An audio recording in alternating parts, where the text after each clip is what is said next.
ඔන්න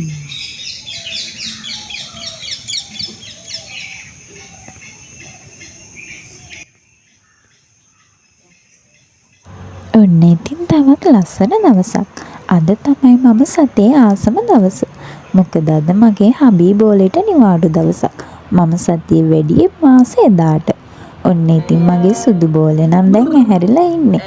ඇහැරිලා ඉඳගෙන ආච්චි අම්මත් එක්ක කෝලම් කර කර ඉන්නවා. ඔයාලා මගේ YouTube channel එකට අලුත් නම් මාව subscribe කරන්න අමතක කරන්නත් එපා. ඒ වගේම ඔයාලටත් YouTube channel එකක් තියෙනවා නම් අනිවාර්යෙන්ම මට කමෙන්ට් එකක් දාන්න. මමත් අනිවාර්යෙන්ම ඔයාලත් එක්ක එකතු වෙනවා. අපි හැමෝම එකට එකතු වෙලා මේ ගමන යමු. ඔන්න ඉතින් බබාව මම ඉස්සරහ කොට්ටිකින් තියලා එයාව ආච්චිට බලා ගන්න කියලා මම ආවා කාමරේ පොඩ්ඩක් අස් කරලා දාන්න.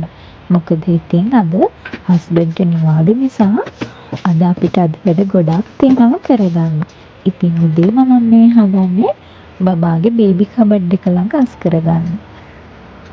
චූටි බබෙක් ඉන්නකොට හැමදේම පිරිසිදුව තියාගන්න ඕනේ. දැන් අපේ ජිහාන බබාටත් මාස 4ක්නේ. එයාත් දැන් හැමදේම අල්ලනවා. ඒ වගේම හොවෙන දේ කටේ දාන්න බලනවා. ඒ නිසා ඉතින් හැමදේම පිරිසිදුවට තියාගන්න ඕනේ. ඉන්න එතකන් අපි ටිකක් කතා කරමුකෝ. ඇත්තටම චූටි බබෙක් ඉන්නකොට මේ වගේ වැඩ කරගන්න අපහසුයි. නිතරම ඉතින් ගෙවල් අස් කරන්න එහෙම අපහසුයි. මොකද ඉතින් චූටි බබාගේ වැඩත් එක්ක අපිට කාලය නැහැනේ. ඉතින් ඒ වගේ අම්මා කෙනෙක් ඉන්නව නම් ඔයාලගේ ගෙදරත් අනිවාර්යෙන් එයාලට උදව් කරන්න. මොකද චූටි බබෙක් කියන්නේ ලොකු වගකීමක්. එයාගේ වැඩත් එක්ක ගොඩාක් මහන්සියි අම්මට. ඉතින් පුළුවන් තරම් අපි එයාට උදව් කරන්න ඕනේ. ඒ වගේම තමයි බබාගේ දේවල් මේ වගේ පිළිවෙලට තියාගත්තම අපිට ගොඩක් පහසුයි. එතකොට ඉතින් අපි දන්නවනේ හරියටම තියෙන තැන. එතකොට ඉතින් අපි හොය ඉන්න ඕනේ නෑ. අවශ්‍ය වෙලාවට අපිට ඒක ගන්න පුළුවන්.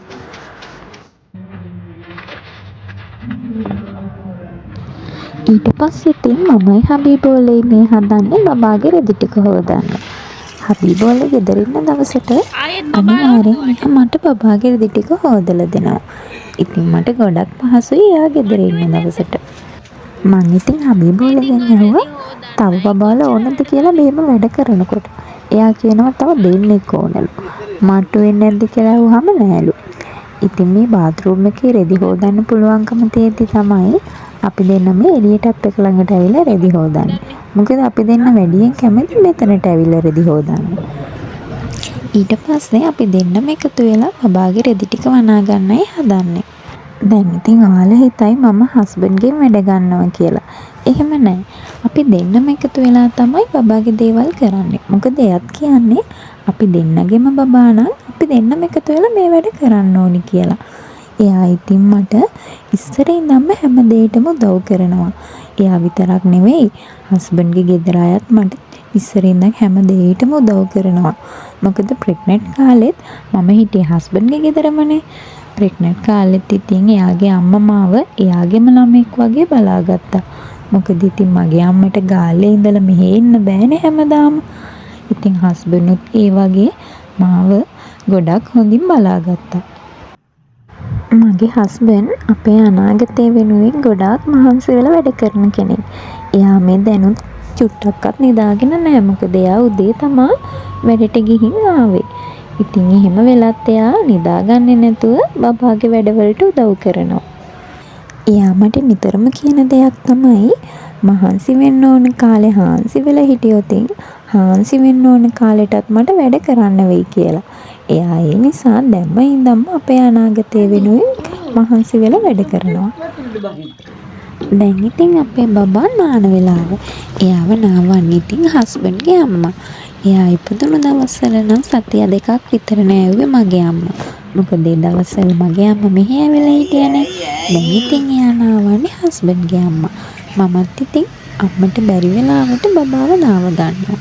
එයා බබා නාවන්න ආස හින්දා මං ඉතින් අම්මට දෙනවා බබාව නාවන්න. මම සුදුමැණික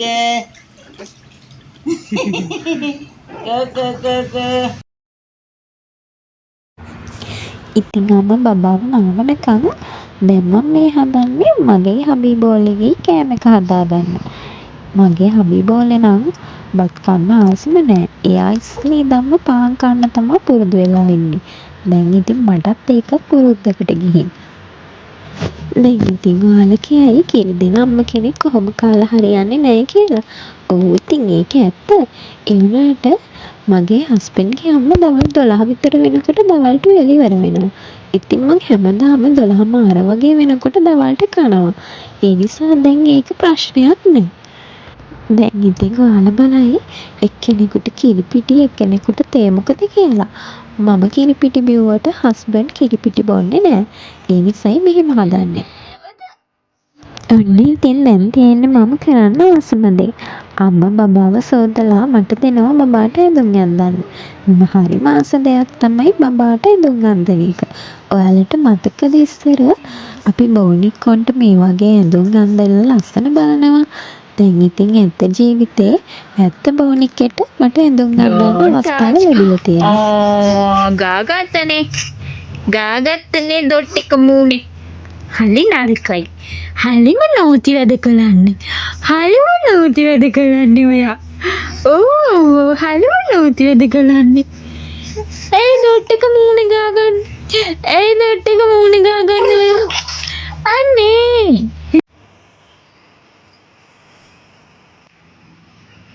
ඉතින් අපි බබාට කිරි දීලා නිදි කරලා තියලා අපි දෙන්න ඉතින් එළියට ආවා බබාට අවශ්‍ය කරන බඩු ටිකක් ගන්න.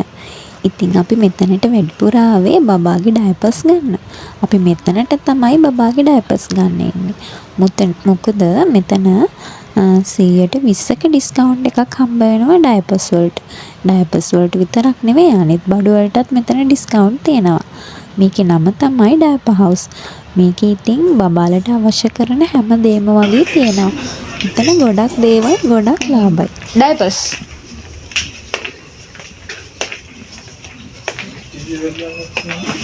මොකද?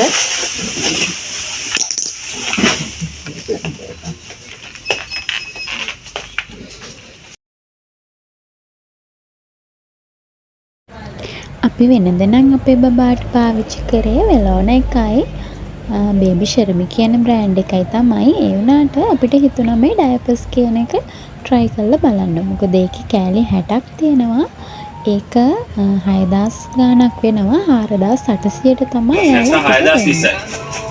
හා නෑ 6020 එක තමයි 4800ට දෙන්නේ. 120 වෙනවනේ.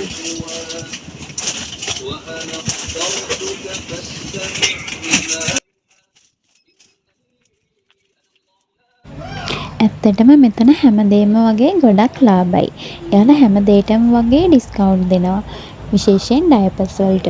ඉතින් මම හැමදාම ඩයපර්ස් ගන්න යන්නේ මෙතනට තමයි. ඊට පස්සේ ඉතින් අපි දෙම්මා එන ගමන් චූටි තිබහක් ඇවිල්ලා ෆැමිලි එකක් බොන්න නැවතුවා. හස්බන්ඩ් ගත්තේ දොඩම් එකක්, මම ගත්තේ කූල් ෆැමිලි එකක්. එයාට චියර්ස් කියන්නේ ගිහින් මට වෙන දේ බලන්නකෝ. මොකක්ද දාලේ කරන්නේ ඔය? මට බොන්න කිව්වේ නෑ.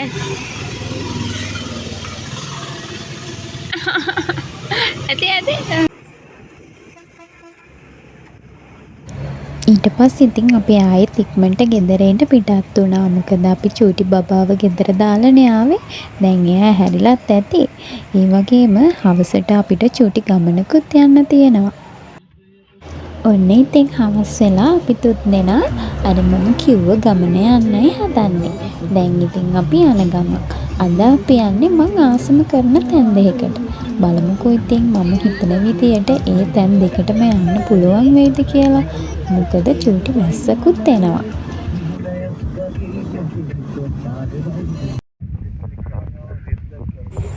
ඔන්න ඉතින් අපි චර්ච් එකට ආවා. මම බෞද්ධ, හස්බන්ඩ් කතෝලික. හැබැයි මම එයාව මැරි කරාට මම කතෝලික ආගමට බැඳුනේ නෑ. ඒ නිසා අපි ආගම් දෙකම අදහනවා. මමත් එක්ක එයා පන්සල් යන්නත් එනවා, මම එයාත් එක්ක චර්ච් යන්නත් යනවා. ඉතින් ඒ නිසා අපි දෙන්න ආගම් දෙකම අදහනවා. අපි මොන ආගම අදහැව්වත් අපි ඒ අදහන ආගම හිතේ විශ්වාසයෙන් ඇදහැව්වොත් කවදාවත් වරදින්නේ නෑ. හැම ආගමකටම බලවත් වන්නේ හිතේ විශ්වාසය තමයි. අපි දෙන්න කවදාවත් චර්ච් ගිහිල්ලා දේවල් ඉල්ලන්නේ නැහැ. අපිට මේ තරම් කාලයක් ලබා දුන් දේවල් වෙනුවෙන් අපි ස්තුතිවන්ත වෙනවා. අපි දෙන්න ඉල්ලුව එකම එක දේ තමයි අපේ ජෙහාන බබාව. ඉතින් ජීසස් අපිට ඒ දේ ලබා දුන්නනේ.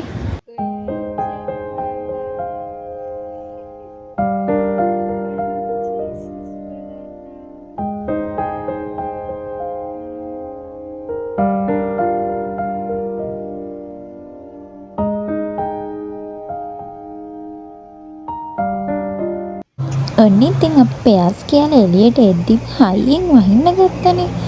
මේ චර්ච් එකේ ලස්සන තැන් ගොඩක් තියෙනවා යන්න. ඒ වුණාට ඉතින් ඒ තැන් වලට යන්න විදියක් නැහැ. ජෙහාන බබාව අරගෙන ජෙහාන බබා තාම චූටිනේ. එයාව තෙමන්න බෑ.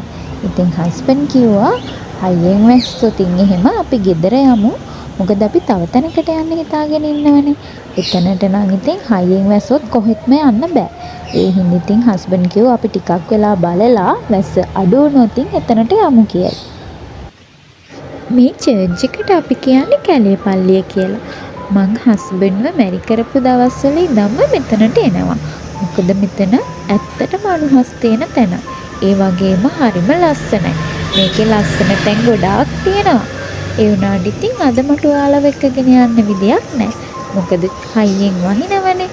අපේ ජෙහාන බබා ඉන්නවනේ. එයාව තෙමන්න විදියක් නැහැනේ. මම ඔයාලව අනිවාර්යෙන් වෙන දවසක මේ ලස්සන තැන් පෙන්වන්න එක්කගෙන යන්න.